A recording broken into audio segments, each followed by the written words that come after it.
แต่ดนแล้ว3 วันห่างน้องแก้วอยากอ้อมหอยจนว่าเกือบตายโอ้ยอย่าเว้าโคตรหลายอยากเกือบตายคือบ่ซื้อกินก็สิบ่ซื้อกินย่านมันบ่แซ่บเท่าสีมือนาไปเถิดไปซื้อ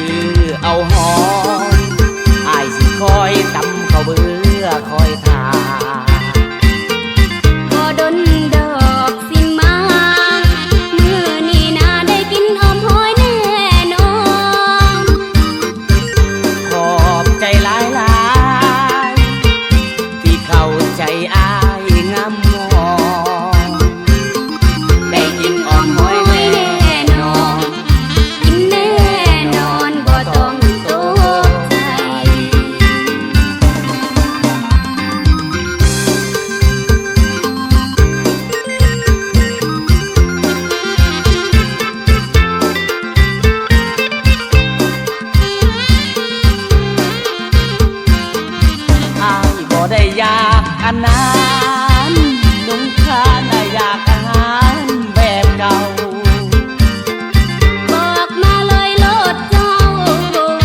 มันบ่ดีเนื้อทองที่น้องอยากมีสองคนคู่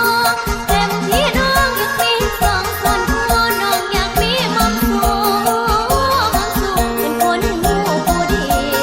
เอากับอายอย่าไปไล่ว่าเมียมีให้พี่บ่สนใจอย่าเข้ามา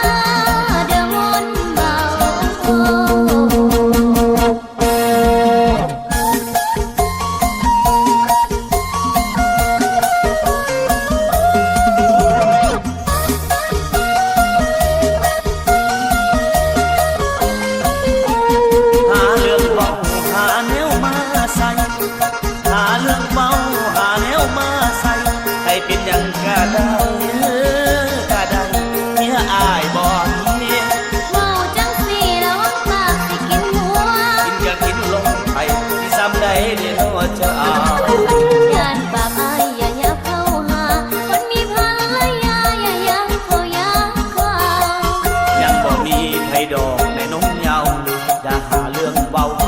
อายยังบ่มี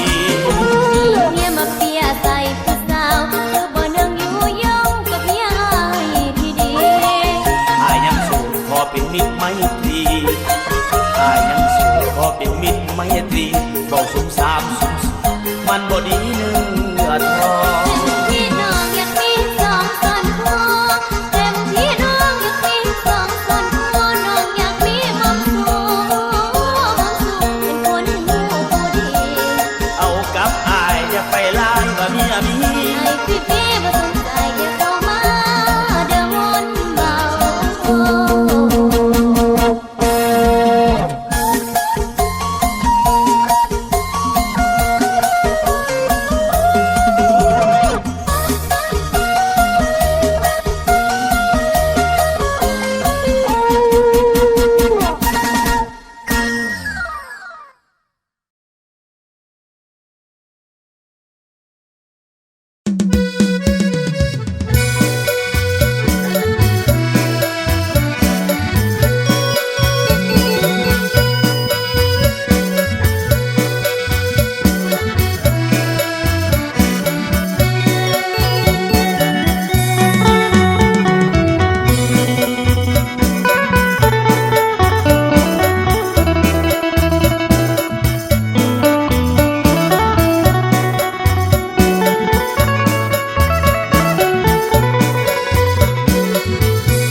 ยินเขาเอาความหักซื้อใดราคาเท่าใดขอซื้อนำแดง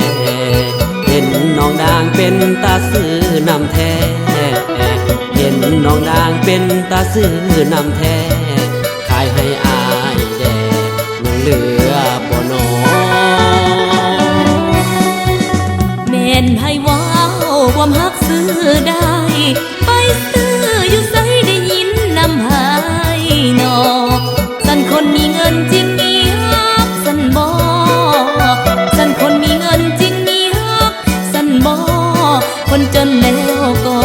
บ่มีฮักคร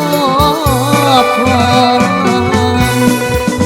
ขอโทษเด้อได้ยินเขาเว้าคนงามคือเจ้าแบ่งหักขายเป็นกองไผพาเว้าจังแม่นจ้องห้องแม่นไผพาเว้าเกินว่าจ้องห้องขายความฮักเป็นกองคือกองผักกองปลา อายได้ยินเขาเว้าอีหลีน้องคนดีอย่าเฝ้าโมโหเลยนะอายคือเป็นคนหูเบาแท้ละอายคือเป็นคนหูเบาแท้ละมันบ่ง่ายดอกนะใครฮักคือป่าสันบ่ยกโทษให้อายในเด้อสามไว้ถ้าอายเว้าผิดไปบอกเขาหูนวลละออถ้าอายฮักแท้ให้พ่อแม่มาขอถ้าอายฮักแท้ก็ให้เฒ่าแก่มาขอนำแม่นำพ่อให้ถือที่ถือของแม่นบ่น้องน้องสาวเขาว่าความหักของน้องซื้อได้เป็นไผเว้าอายได้ยินเขาเว้าเขายาวก็หูอย่าไปเชื่อ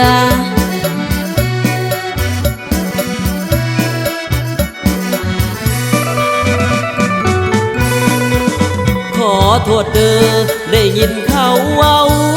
คนงามคือเจ้าแบ่งหักขายเป็นกองไผพาเว้าจังแม่นจ้องห้องแม่นไผพาเว้าเกินว่าจ้องห้องขายความฮักเป็นกองคือกองผักกองปลาอายได้ยินเขาเว้าอีหลีน้องคนดีอย่าเฝ้าโมโหเลยนะอายคือเป็นคนหูเบาแท้ละอายคือเป็นคนหูเบาแท้ละมันบ่ง่ายดอกนะใครฮักคือป่าสันบ่ยกโทษให้อายในเด้อสามไว้ถ้าอายเว้าผิดไปบอกเขาหูนวลละออถ้าอายฮักแท้ให้พ่อแม่มาขอถ้าอายฮักแท้ก็ให้เฒ่าแก่มาขอนำแม่นำพ่อให้ถือที่ถือของแม่นบ่น้องน้องสาวเขาว่าความหักของน้องซื้อได้เป็นไผเว้าอายได้ยินเขาเว้าเขายาวก็หูอย่าไปเชื่อ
นี้